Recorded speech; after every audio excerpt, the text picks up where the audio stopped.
Okay, so sorry about the lighting if it's kind of weird. I can't really tell from the camera screen from where I am, but it is like 7:30 p.m. and it's kind of stormy and cloudy out, so the lighting's not that good. So today for my video I'm having another friend of mine, Calypso, or I call her Calypso, guess what my stories are about based on my book covers, which most of them suck.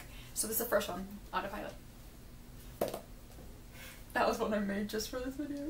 It's terrible. You get like nothing from it. Science. What about science? A meth lab. I'm gonna write about a meth lab. Like a chemistry class.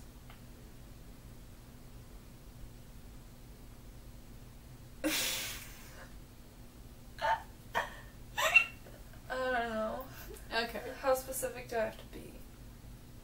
As specific as you can get. That one's hard, I know. Okay. So Autopilot. I just wanted to see if you... Okay, anyway, sorry. If what? Like what would happen if... Oh my god. So Autopilot is a screenplay I'm gonna work on way down in the future because I've got like no details figured out. It's about this kid named Zachary who lives in New York, and something happens to him that makes him want to drive to Oklahoma for his mom. To visit his mom, who is a scientist that works for the government, and she's working on this project with other governmental people on, I'm very good at explaining things, aren't I? With other governmental people on this project, codename Autopilot, and it like puts the person on autopilot, so basically like with some sciencey things that I'm going to figure out in the future, they control him. I think you can tell it's not very thought out right now because it's like on the back burner, it's not an important project. Sciencey things. Okay, another one I just made for this game. Crazy Eye. Well, in Breaking Bad, there's a character named Crazy Eyes. Okay. The eye has 2 different colors. Why does everyone do this? Still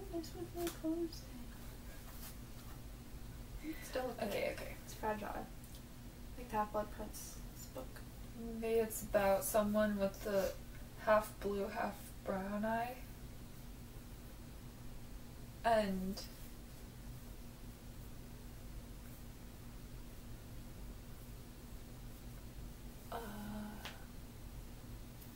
you can't say you don't know, right? That's all you got. I got this. I'm thinking. Ow. This is. Okay. And like has some sort of power because of it. Or her eyes are a result of her power.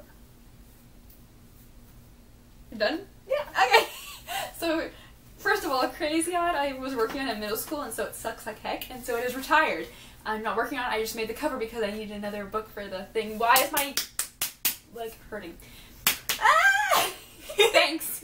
It helps. Yeah. Crazy Eyed is again, this is like middle school, and so it sucks. There's this community where the DNA in babies are changed or edited so that people are born with blonde hair and blue eyes like Hitler, and if by 16 your hair doesn't turn blonde then you have to die. I know this. And then if your eyes don't turn blue, you get I'm killed, pretty which sure is I read ridiculous. this. Don't think so because I only read like 4 chapters. Well, you told me about it. Yeah.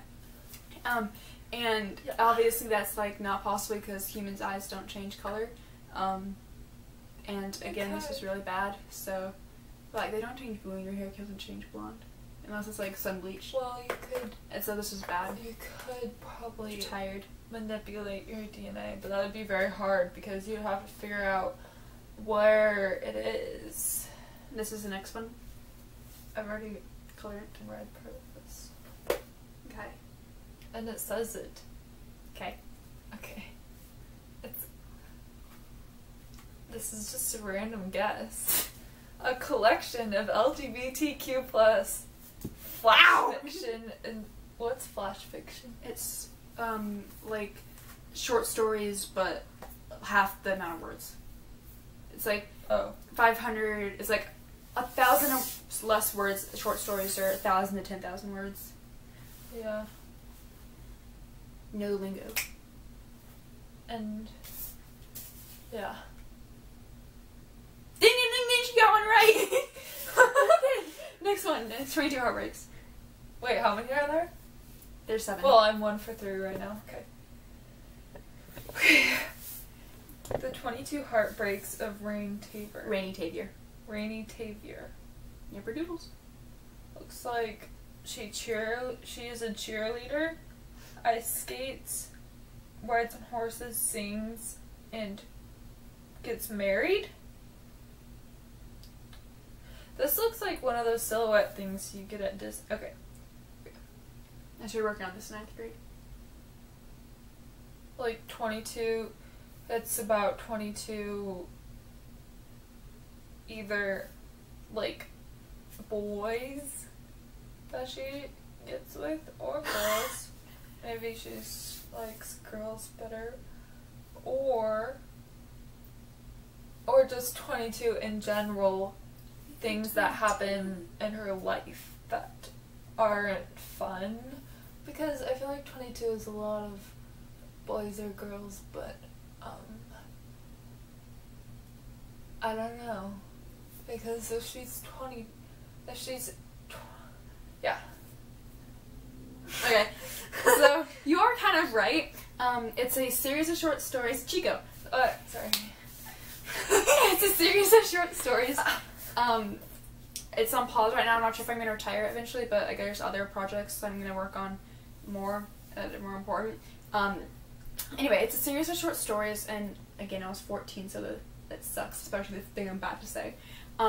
There's these 2 girls, and in the first short story, or the prologue or something, I don't remember, no, probably the first one, her best friend got mad at her for some reason, and my 14-year-old mind was like, hey, she's gonna be a witch, and she's gonna curse her best friend into, every time she has a heartbreak or like starts to love someone or something, she's gonna die until she learns the true definition of what real love is. And is this based off of a true story? No. It's just random crap. Like, I used historical things. Like, one of the first ones, she's riding a horse, and then she and the horse die.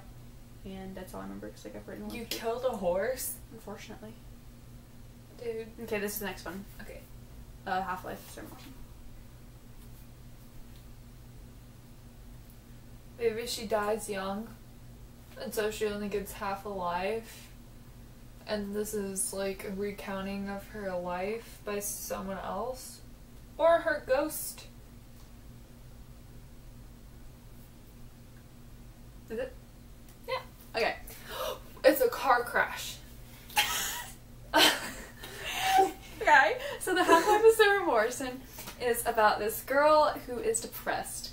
The story takes place over the time she's 14 to 16, and it's told in the style of a journal, so there's like the dates and times for different entries, and the character's name is obviously Sarah Morrison, and it's called The Half-Life of Sarah Morrison because at one point a character who's also briefly depressed says that being depressed is like a half-life because while you're existing you're not really living in crap.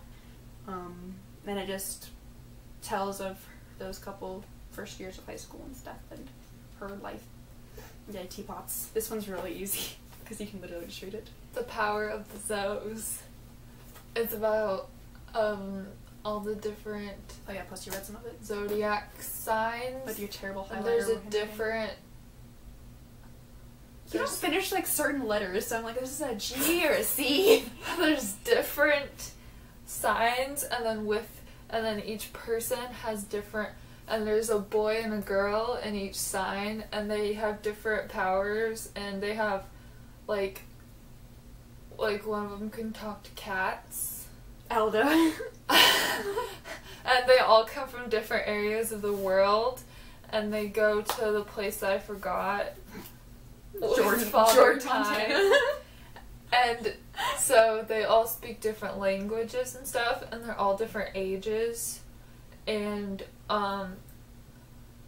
they all got kidnapped. Okay, so she's read like part of this. My teeth are killing me right now. Oh my god, yeah. because I got her to read it some, and she was writing in first pen, which was fine, but then she chose highlighter, and I couldn't understand gibberish. Just kidding, I could read all of it after like 15 minutes. I don't like pen, but I mean, I know you're not supposed to write in highlighter, but like, you know. Anyway, yes, it is about. This is faster.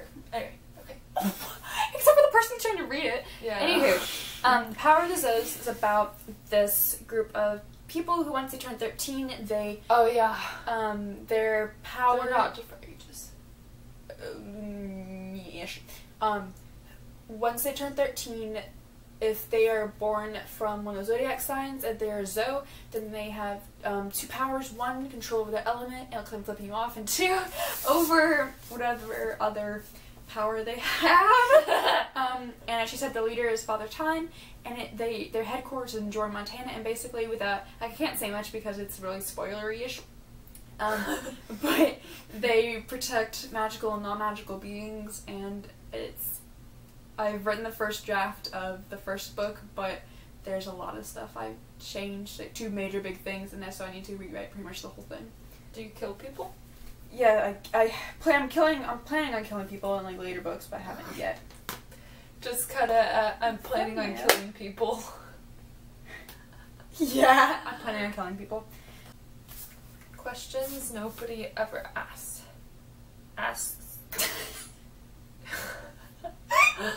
Okay. Like, wait, it's a novel. Okay. Well, okay. Context clues. There's a computer. Maybe it's about someone who like blogs and answers questions nobody ever asks. And let's see. She has cute clothes. I agree. So that's a guy though. Yeah, you know. Don't shrug.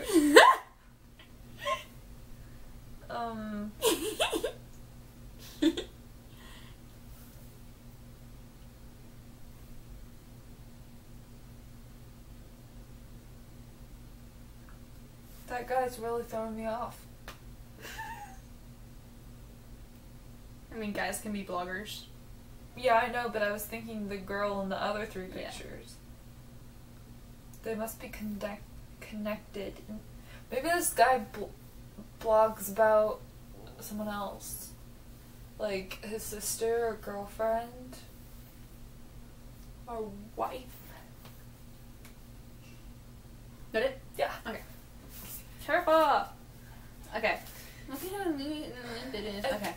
So questions nobody asked. I'm sorry, Calypso, but you're way off. Thanks. You're welcome. Questions Nobody Ever Asks is a novel in which I criticize the American school system. It follows this girl named Jackie, don't say anything, who moves from California to Florida the summer before her senior year, and she also finds out that along with having to get used to a new school and the graduation requirements there, meet new people, etc., etc., etc., she also finds that the college fund, which her parents have made for her and her 2 older siblings, is running out of money, and so she's got to take like a buttload of AP classes. What she does, she takes like 8 or 9 her senior year, even though she's already taken like 10 the other 3 years of high school. Ow, my hip just cracked. And throughout the novel, she develops anxiety, and so it also addresses mental illness. The deal with the guy is that her first week of school, this kid named Zarin tries to befriend her, and at first she's really annoyed by him because she's chill and he's like, woo! That's Zarin, woo! Anywho, and anyway, they eventually become friends, and he tells her that for his online class, cinema, theater, and film production, he has to make a documentary about something, and he kind of BS's it, because he tells her, like, I don't really know yet what I'm going to make it on, so I'm just going to tell the teacher I'm going to make it on what it's like to move from California to Florida, even though that's really boring. But he eventually makes it on the effects that the American school system has on teenagers, and he titles that documentary Questions Nobody Ever Asks, But there's also that double meaning because he being weird and Zarin, he asks her a lot of weird questions like, do you sleep with the closet doors open or closed? Have you ever stolen a street sign? It's weird things like that, and so there's that double meaning there. I've stolen a street sign. When? I'm just kidding. That's pointless. What are you gonna do with it? Hit someone? And there's also like a bunch of diversity, like Jackie is Mexican American and she's ace, and Zarin is Puerto Rican and bi. That's it for this video. This was my friend Calypso, and thanks for watching. Bye.